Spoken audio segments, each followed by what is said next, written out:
حضرت علامہ یافعی رحمۃ اللہ علیہ روض الریاحین میں لکھتے ہیں کہ منقول ہے ایک بادشاہ شکار کے لیے نکلا مگر جنگل میں اپنے مصاحبوں یعنی ساتھیوں سے بچھڑ گیا۔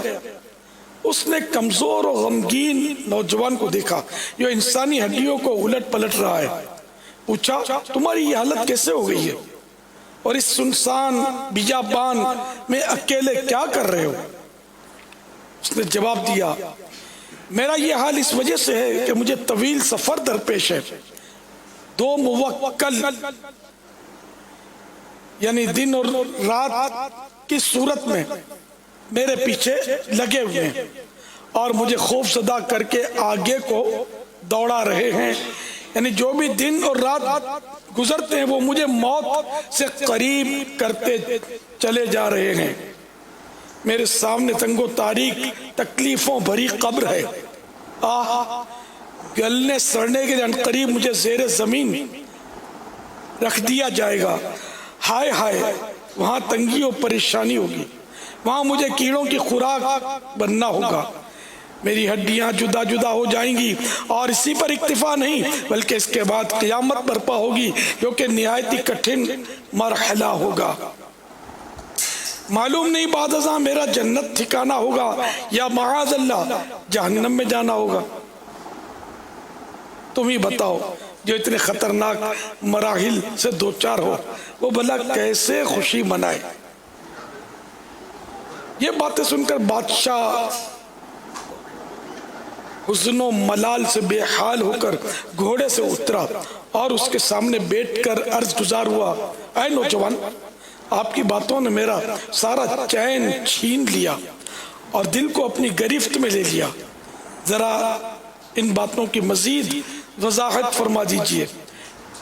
تو اس نوجوان نے کہا یہ میرے سامنے جو ہڈیاں جمع ہیں انہیں دیکھ رہے ہو؟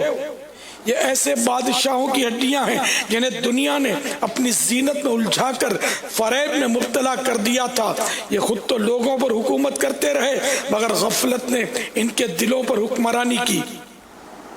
یہ لوگ آخرت سے غافل رہے یہاں تک کہ انہیں اچانک موت آ گئی، ان کی تمام آرزویں دھری کی دھری رہ گئیں، نعمتیں سلب کر لی گئیں، قبروں میں ان کے جسم گل سڑ گئے اور آج انتہائی قسم پرسی کے عالم میں ان کی ہڈیاں بکھری پڑی ہیں۔ ان قریب ان کی ہڈیوں کو پھر زندگی ملے گی اور ان کے جسم مکمل ہو جائیں گے، پھر انہیں ان کے اعمال کا بدلہ ملے گا اور یہ نعمتوں والے گھر جنت یا عذاب والے گھر دوزخ میں جائیں گے۔ اتنا کہنے کے بعد وہ نوجوان بادشاہ کی آنکھوں سے اوجھل ہو کر معلوم نہیں کہاں چلا گیا۔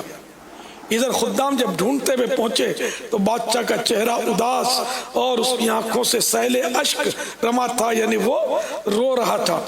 رات آئی تو بادشاہ نے لباس شاہی اتارا اور 2 چادریں جسم پر ڈال کر عبادت کے لیے جنگل کی طرف نکل گیا۔ پھر اس کا پتہ نہ چلا کہ کہاں گیا۔ اللہ رب العزت کی ان سب پر رحمت ہو اور ان کے صدقے ہماری بے حساب مغفرت ہو۔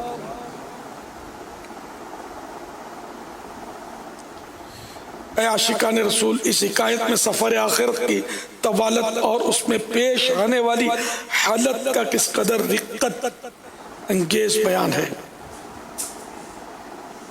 پراسرار مبلغ نے بادشاہوں کی ہڈیاں سامنے رکھ کر قبر و حشر کی جو منظر کشی کی وہ واقعی عبرتناک ہے۔ قبر و حشر کا معاملہ نہایت ہولناک ہے، مگر اس سے قبل موت کا مرحلہ بھی انتہائی کربناک ہے۔ کوئی گل باقی رہے گا، نئے چمن رہ جائے گا، اطلس و کم خواب کی پوشاک پر نازاں نہ ہو۔ کوئی گل باقی رہے گا، نئے چمن رہ جائے گا، پر رسول اللہ کا دین حسن رہ جائے گا۔ اطلس و کم خواب کی پوشاک پر نازاں نہ ہو، اس تنے بے جان پر خاکی کفن رہ جائے گا۔ ہم سفیروں کوئی دم کا باغ میں ہے چمن رہ جائے گا۔ امیر المومنین حضرت سیدنا عمر فاروق اعظم رضی اللہ تعالیٰ عنہ نے تابعی بزرگ حضرت سیدنا کعب الاحبار علیہ رحمت اللہ الغفار سے فرمایا، اے کعب ہمیں موت کے بارے میں بتاؤ۔ حضرت سیدنا کعب الاحبار علیہ رحمت اللہ الغفار نے عرض کی، موت اس ٹہنی یعنی شاخ کی مانند ہے، موت اس ٹہنی یعنی شاخ کی مانند ہے جس میں کثیر کانٹے ہوں اور اسے کسی شخص کے پیٹ میں داخل کیا جائے، اور جب ہر کانٹا ایک رگ میں پیوست ہو جائے، پھر کوئی کھینچنے والا اس شاخ کو زور سے کھینچے تو وہ کانٹے دار شاخ کچھ گوشت کے ریشے وغیرہ ساتھ لے آئے اور باقی کچھ نہ چھوڑے۔ حضرت علی المرتضی شیر خدا کرم اللہ تعالی وجہہ الکریم جہاد کی ترغیب دلاتے اور فرماتے، اگر تم شہید نہیں ہوگے تو مر جاؤ گے، اس ذات کی قسم جس کے قبضہ قدرت میں میری جان ہے، تلوار کی 1000 ضربیں بھی میرے نزدیک بستر پر مرنے سے آسان ہیں۔ حضرت سیدنا ابراہیم خلیل اللہ علیہ نبینا علیہ السلام نے ملک الموت علیہ السلام سے فرمایا، کیا تم مجھے وہ صورت دکھا سکتے ہو جس سے کسی گناہگار کی روح قبض کرتے ہو؟ ملک الموت علیہ السلام نے عرض کی، آپ سہ نہیں سکیں گے، برداشت نہیں کر پائیں گے۔ حضرت سیدنا ابراہیم خلیل اللہ علیہ نبینا علیہ السلام نے فرمایا، کیوں نہیں، یعنی میں دیکھ لوں گا۔ انہوں نے یعنی ملک الموت نے کہا تو آپ مجھ سے الگ ہو جائیے۔ حضرت سیدنا ابراہیم خلیل اللہ علیہ نبینا علیہ السلام الگ ہو گئے۔ پھر جب ادھر متوجہ ہوئے تو کیا دیکھتے ہیں، کالے کپڑوں میں ملبوس ایک سیاہ فام یعنی کالا شخص ہے جس کے بال کھڑے ہیں، بدبو آ رہی ہے، اس کے منہ اور نتنوں سے آگ اور دھواں نکل رہا ہے۔ یہ دیکھ کر حضرت سیدنا ابراہیم خلیل اللہ علیہ نبینا علیہ السلام پر بے ہوشی طاری ہو گئی۔ جب ہوش آیا تو ملک الموت علیہ السلام اپنی اصل حالت پر آ چکے تھے۔ آپ علیہ نبینا علیہ السلام نے فرمایا، اے ملک الموت، مرتے وقت صرف تمہاری صورت دیکھنا ہی گناہگار کے لیے بہت بڑا عذاب ہے۔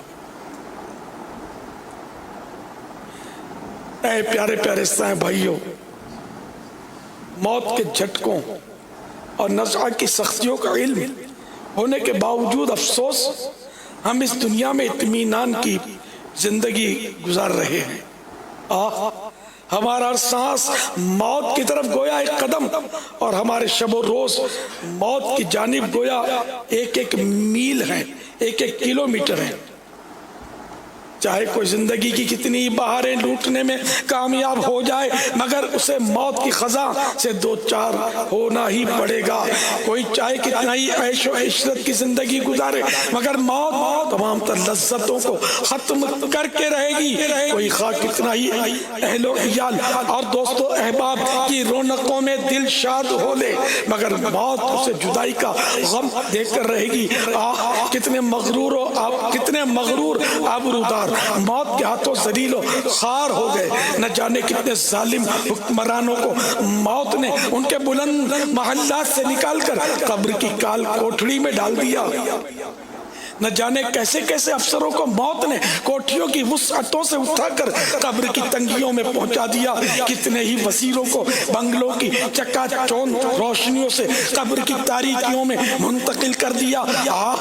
موت ہی کے سبب بہت سارے دولے مچلتے ارمانوں کے ساتھ آراستہ و پیراستہ حجلہ عروسی میں داخل ہونے کے بجائے کیڑے مکوڑوں سے ابھرتی تنگ و تاریک قبروں میں چلے گئے۔ نہ جانے کتنے ہی نوجوان شادی کی مسرتوں کے ذریعے اپنی جوانی کی بہاریں دیکھنے سے قبل ہی موت کا شکار ہو کر وحشتناک قبروں میں جا پہنچے۔ بے وفا دنیا پہ مت کر اعتبار، تو اچانک موت کا ہوگا شکار۔ موت آئی پہلواں بھی چل دیے، خوبصورت نوجوان بھی چل دیے، چل دیے دنیا سے سب شاہ و گدا، کوئی بھی دنیا میں کب باقی رہا۔ تو خوشی کے پھول لے گا کب تلک، تو یہاں زندہ رہے گا کب تلک۔